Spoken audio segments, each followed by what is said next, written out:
ஷேக்வாரா T-shirt key chain வண்டியோட ஃப்ரண்ட்ல எல்லாம் அவருடைய போட்டோ பார்த்திருப்போம். என் நாடு கிடையாது, என் மொழி கிடையாது, எந்த அடையாளத்துக்குள்ளேயோ அடங்காத தலைவர். ஆனா ஒட்டுமொத்த உலகமும் இன்னைக்கு கொண்டாடிக்கிட்டு இருக்கு.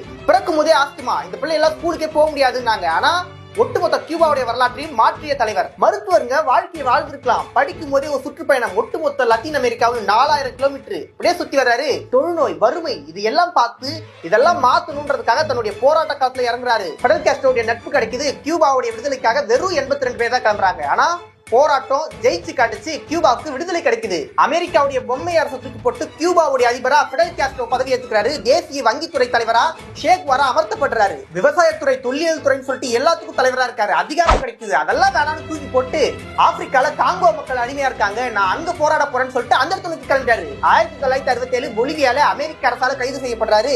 ஒரு மோசமான ஸ்கூல் அடைச்சு வைக்கிறாங்க. அங்க வந்து டீச்சர் கிட்ட ஒருவேளை இங்க இருந்து தப்பிச்சு வெளில வந்தா கண்டிப்பா இந்த ஸ்கூலை மாத்தி கொடுக்குறேன்னு சொல்றாரு. தாவப்ப கொஞ்சம் கூட விடாம அமெரிக்க வீரனால 9 குண்டுகள் உடம்பு குலைக்க மரணம் அடைகிறாரு. தாயகம் இல்லை மரணம் சொல்லிட்டு கடைசி வரைக்கும் மக்களுக்காக வாழ்ந்த ஒரு தலைவர்.